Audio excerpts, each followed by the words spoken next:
grow these things. Parties with ghostly smoke where the music's loud and breaking down the walls.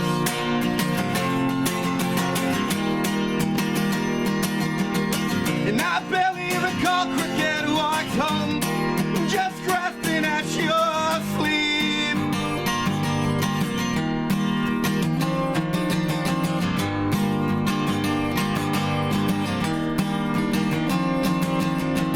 And I wanted to take you away from here, back to suburban streets where we spent our lives chasing down the sun.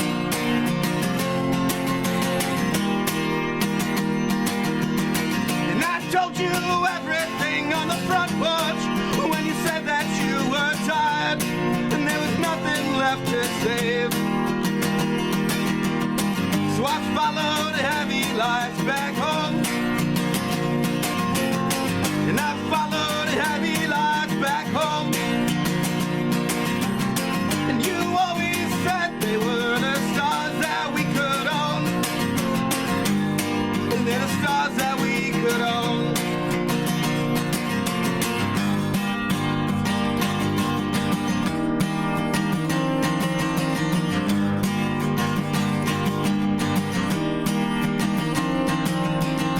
And I wonder if you found someone by now. And now that those Friday parties that you live for and always raved about,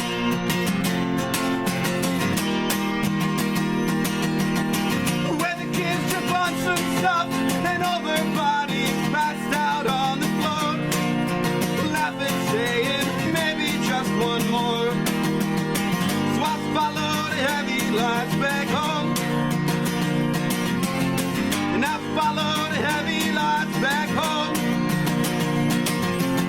And you always said they were the stars that we could own, and they're the stars that we could own, and they're the stars that we could own.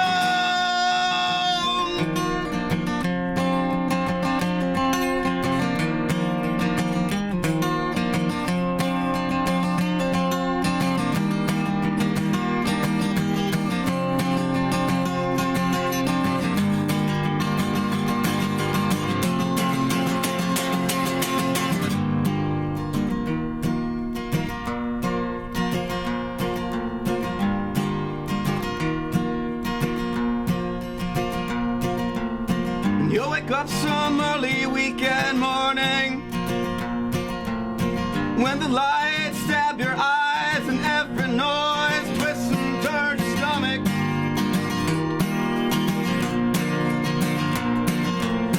And you'll scramble for clothes turned inside out, your heart excited and confused. Excited and confused.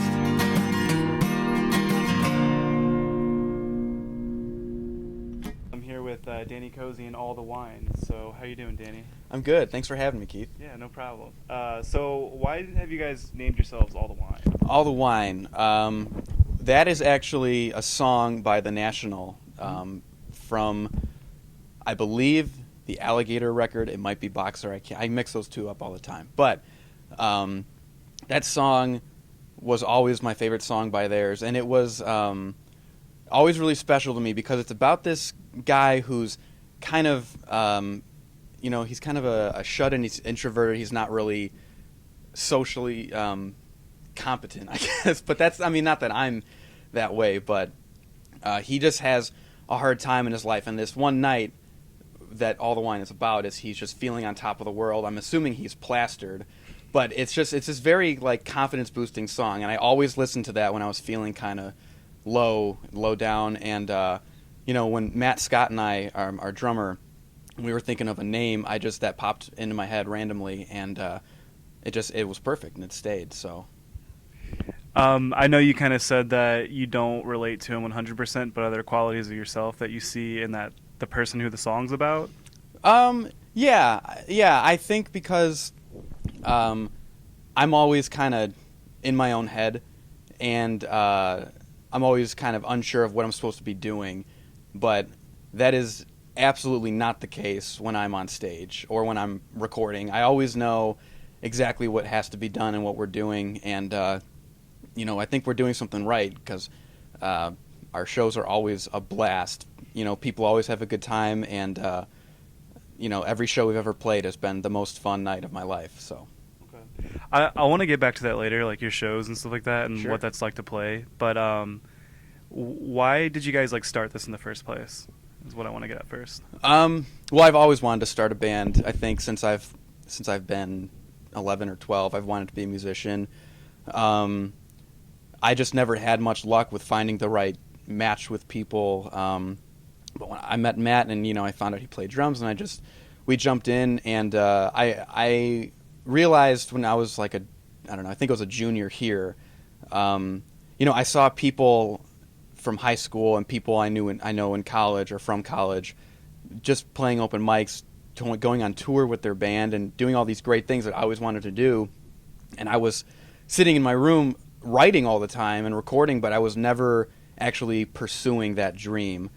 And when I met Matt, I was like, all right, let's just do it. I can't just sit here forever and pretend like I'm pursuing this dream that's not happening because I'm just sitting in my room. So it was just a snap decision. I decided to face that fear and just jump in. So when did you decide to actually start playing shows, and what was that like, your first show that you decided to do, whether it was open mic or an actual planned thing? It was actually an open mic in February of my junior year.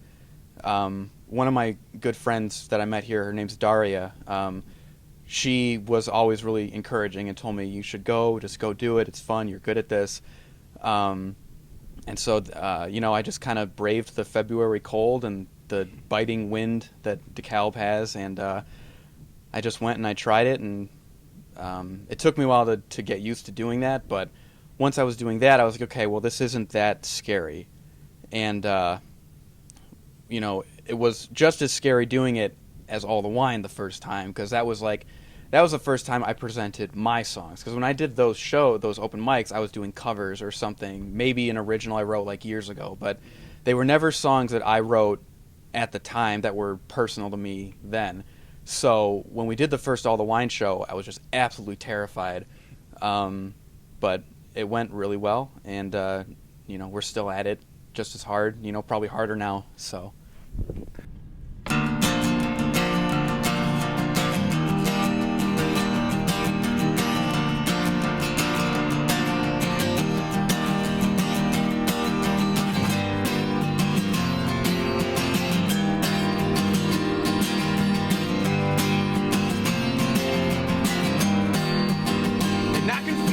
Delicate balance shifting, the brass band scales are starting to quiver, and every single letter that we stitched into our skin is faded now like the memory.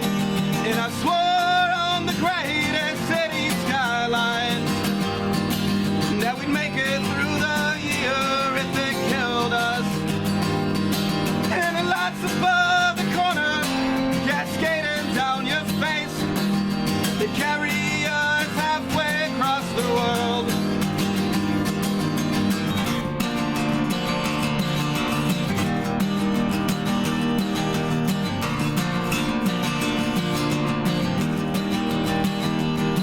And I promised her I could love her again like at 17, lying on my bedroom floor, dropping dots through foreign maps and magazines. And how many times did we cut ourselves wide open within the walls, inside the house with the lights out, and said we already felt the zephyrs.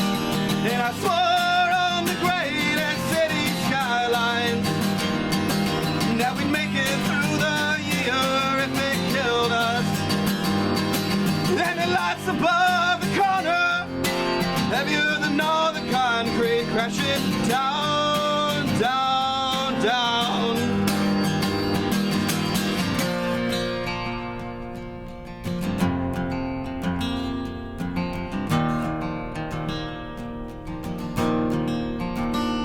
We tried reviving something that we lost somewhere out there. 'cause we were so tall. We were more than this and we'd never be torn down.